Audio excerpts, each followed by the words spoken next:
Como vimos en el documental, Enro pasó de ser una de las empresas más innovadoras de la época a ser uno de los mayores escándalos financieros de la historia.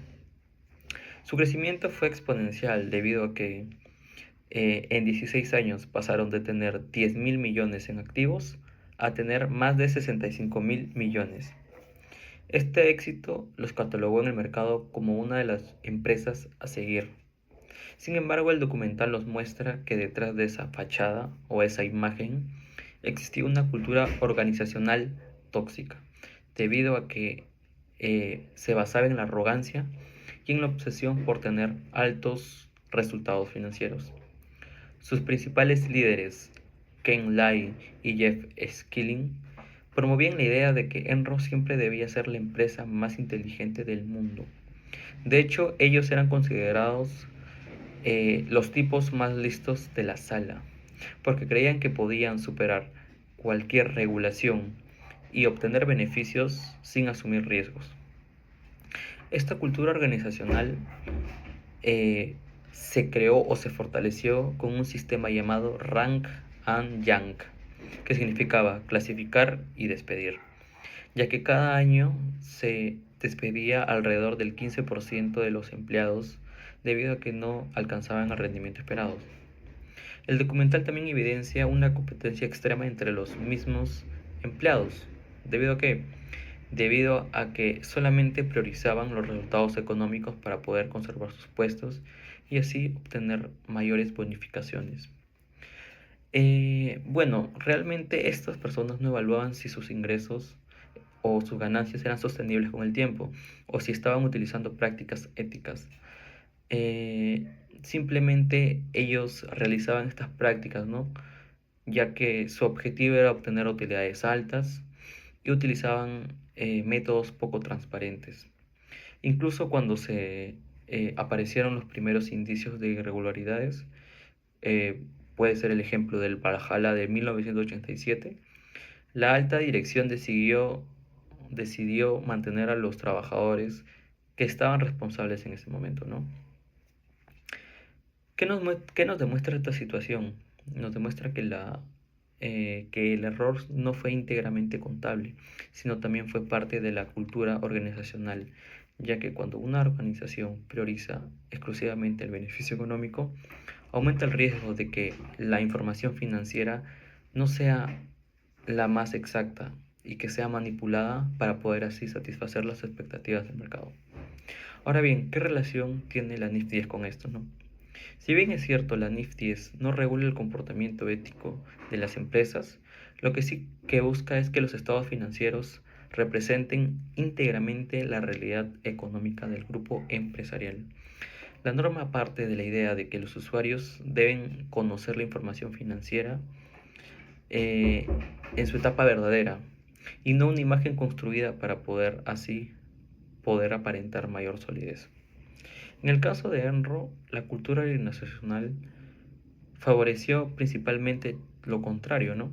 Ya que ocultaba los riesgos, minimizaba las deudas y sus resultados que eran presentados eran cada vez mejores. Esto para así poder aumentar artificialmente el precio de las acciones. Esta forma de actuar dificultaba el cumplimiento de los objetivos de la NIF 10, que es elaborar estados financieros consolidados que reflejen fielmente la situación económica del grupo como una sola entidad. Por ello, el documental nos permite comprender que el fraude comenzó mucho antes de las maniobras contables. Originó en una cultura empresarial donde el éxito financiero estaba más allá de la transparencia y donde si tú cuestionabas las acciones de la alta dirección era prácticamente imposible, ya que era un despido previo. Gracias. Continuando con el análisis del documental, uno de los mecanismos que permitió a Enron que se mantuviera con una imagen intachable durante mucho tiempo fue el uso de la contabilidad llamada Mark to Market. Este método más que todo consistía en registrar de manera inicial las utilidades que la empresa esperaba obtener en un futuro mediante un contrato. En otras palabras, aunque el dinero todavía no había ingresado, Enron reconocía estas ganancias como si ya se hubieran generado. En principio, este sistema más que todo se utilizaba para poder estimar el valor razonable de ciertos contratos a largo plazo. Sin embargo, como muestra en el documental, Jeff Skilling llevó esta práctica mucho más allá de su propósito original y terminó utilizándola para poder presentar resultados mucho más favorables de lo que realmente existían. Uno de los métodos, y mejor dicho, de los casos más representativos fue el proyecto desarrollado con la empresa Blockbuster. Enron había anunciado un ambicioso servicio de películas bajo la demanda utilizando su red de fibra óptica. La noticia había generado una gran expectativa entre los inversionistas y esto contribuyó también para el aumento del precio de las acciones. Sin embargo, la tecnología nunca llegó a funcionar correctamente y el proyecto terminó fracasando. A pesar de ello, gracias al método Mark to Market, Enron había registrado aproximadamente 53 millones de dólares como utilidades desde el momento que se firmó el contrato, aunque estos ingresos nunca se llegaron a materializar.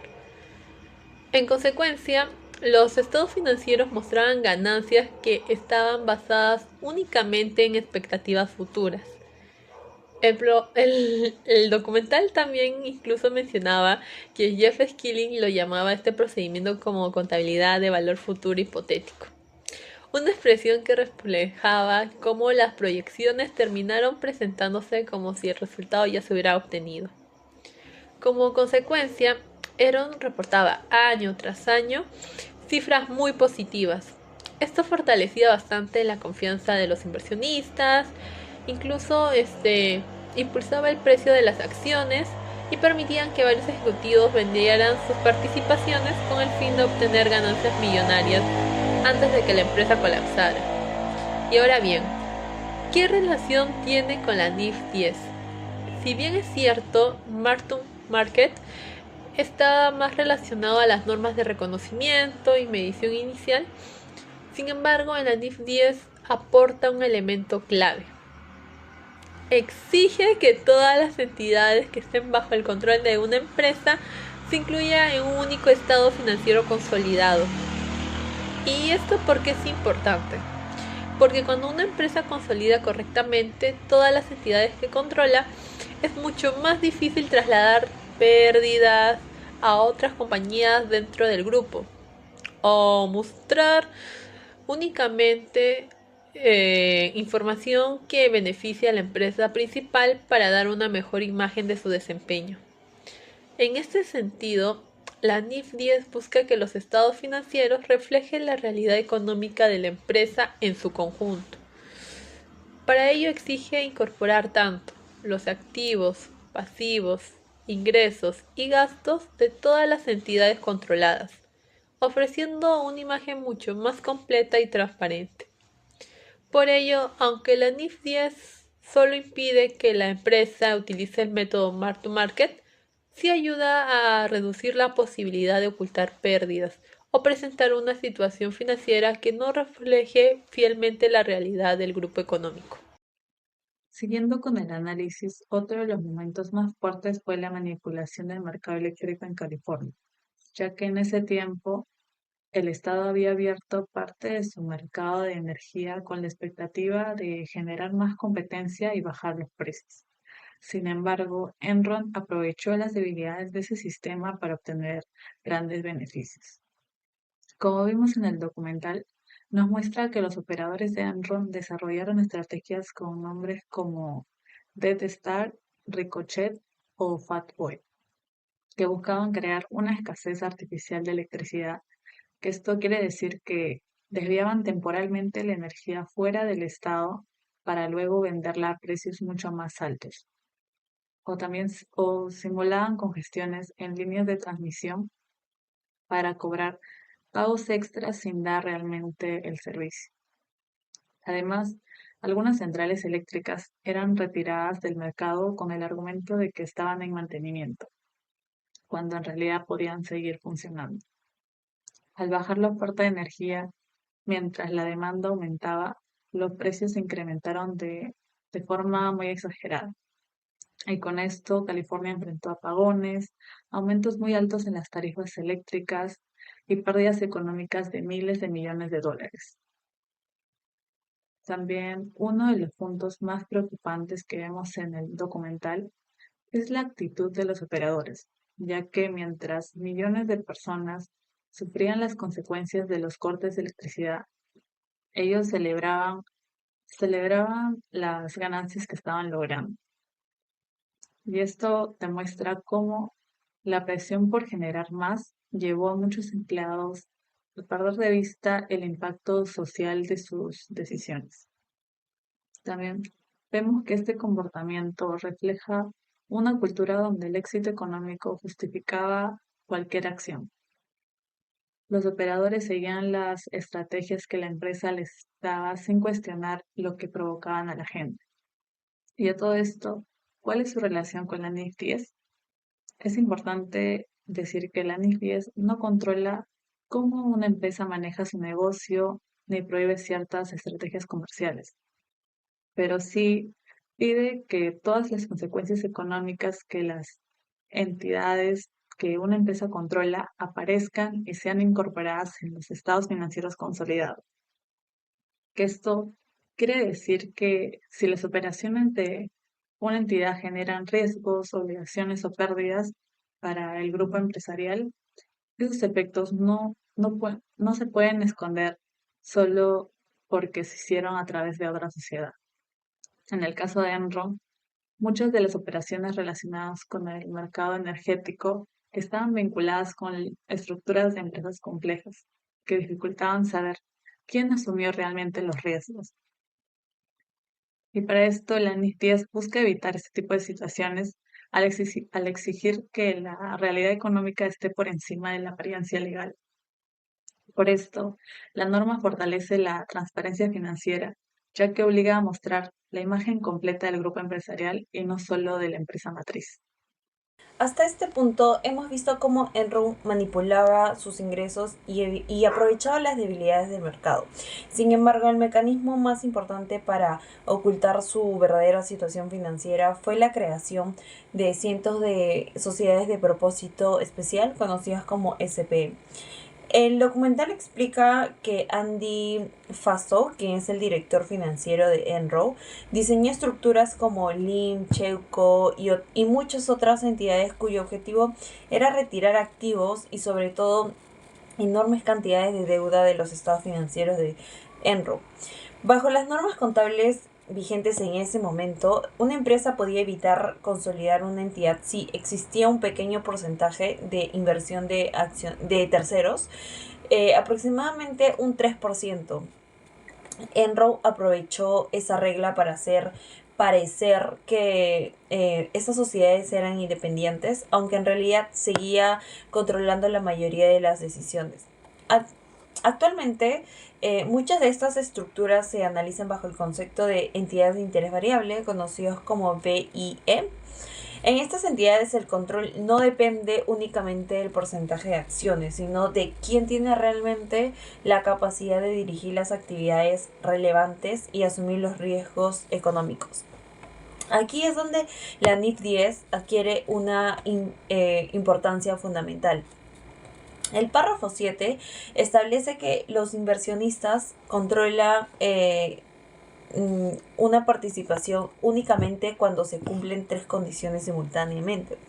Tiene poder sobre la entidad, está expuesto o tiene derecho a rendimientos variables derivados de su participación o tiene la capacidad de utilizar ese poder para influir en dichos rendimientos. En el caso de Enron, estos 3 elementos estaban claramente presentes, aunque la SPE parecía independientes desde el punto de vista legal. Enron decidía las operaciones importantes, garantizaba los préstamos y asumía los riesgos financieros cuando las entidades se enfrentaban dificultades. Por otra parte, en el párrafo 10 señala que el poder proviene de los derechos que permiten dirigir las actividades relevantes, es decir, aquellas que afectan significativamente los rendimientos de la entidad. Si analizamos el caso del documental, observamos que Andy Fastow administra muchas de estas sociedades mientras seguía siendo director financiero de Enron. Además, la empresa decidía qué activos se transferían, garantizaba el financiamiento y obtenía los beneficios económicos derivados de estas operaciones, ¿no? Por ello, aunque jurídicamente las SPE parecían empresas separadas, económicamente seguían formando parte del grupo de Enron. La NIF 10 incorpora además un principio fundamental, la sustancia sobre la forma. Esto significa que la información financiera debe reflejar la realidad económica de las operaciones y no únicamente su estructura legal. Si esta norma hubiera existido y se hubiera aplicado correctamente durante el caso Enron, todas estas entidades habrían tenido que consolidarse dentro de los estados financieros del grupo. En consecuencia, los aproximadamente 30 mil millones de dólares de deuda habrían sido visibles para los inversionistas, acreedores y reguladores, reduciendo considerablemente la posibilidad de ocultar la verdadera situación financiera de la empresa. Bueno, mi nombre es Georgette Córdoba y yo voy a explicar acerca de la complicidad institucional y las consecuencias del caso. Finalmente, el documental nos deja en claro el fraude de Enron no fue responsabilidad exclusivamente de los directivos. También existió una importante participación en las diversas instituciones que, en lugar de actuar con mecanismos de control, facilitaron el fraude que continuara por muchos largos años. En primer lugar, la firma auditora de Andur, una de las empresas más prestigiosas del mundo de ese momento, aprobó los estados financieros de Enron mientras recibía honorarios millonarios por sus servicios de auditoría y consultoría. Falta de independencia comprometió seriamente la objetividad que se caracteriza en el trabajo del auditor. Asimismo, entidades financieras como Merrill, Citigroup y entre otras colaboraron con las operaciones diseñadas para poder mejorar artificialmente la apariencia financiera de Enron. Un ejemplo claro está en el documental de la supuesta venta de barcazas ubicadas en Nigeria. Aunque la operación se presentó como una venta, en realidad existió un compromiso de recomprar posteriormente esos activos, por lo que el riesgo nunca fue transferido realmente. Cuando comenzaron las investigaciones de Arthur, destruyó una gran parte de los documentos relacionados con la auditoría de Enron, que lo terminó provocando el colapso de la misma. A consecuencia de estas fueron devastadoras. Miles de empleados, trabajadores perdieron su trabajo, mientras que gran parte de los fondos de las jubilaciones estaban invertidos en acciones de Enron, cuyo valor prácticamente desapareció. Muchos trabajadores perdieron los ahorros de sus vidas, mientras que se veían en altos ejecutivos que se habían vendido las acciones, obteniendo grandes ganancias antes de que ésta cayera en la quiebra. El documental también muestra el profundo impacto humano dentro del escándalo, que personas que confiaban plenamente en la empresa vieron desaparecer su patrimonio en cuestión de semanas. Incluso algunos exdirectivos enfrentaron graves consecuencias personales tras el colapso de la compañía. Desde el punto de vista contable, el caso de Enron marcó un antes y un después de la regularización financiera internacional. Aunque dentro de la NIF 10 fue emitida muchos años después del caso o del fraude, se incorporan muchas de las lecciones aprendidas a partir de estos casos, como los que estamos viendo, que la norma abandona la idea de que el control depende únicamente del porcentaje de la propiedad y adopta un enfoque basado en la realidad económica. Hoy, una empresa no puede evitar consolidar una entidad simplemente porque la otra posee una pequeña participación. Si controlas la actividad relevante, tienes beneficios económicos y asumes los riesgos que debe incluir esta entidad dentro de sus estados financieros consolidados. Que en conclusión, el caso de Enron demuestra que la transparencia financiera no depende solamente de cumplir formalmente con una norma, sino que también de representar fielmente la relación o la realidad de forma económica del grupo empresarial. Precisamente, ese es el objetivo central de la NIF 10, impedir que las empresas oculten sus activos, sus pasivos o sus pérdidas mediante esas estructuras aparentemente independientes y ofrecer a los usuarios una información financiera que reflejen de manera íntegra la situación económica en la cual se encuentra la organización. Gracias.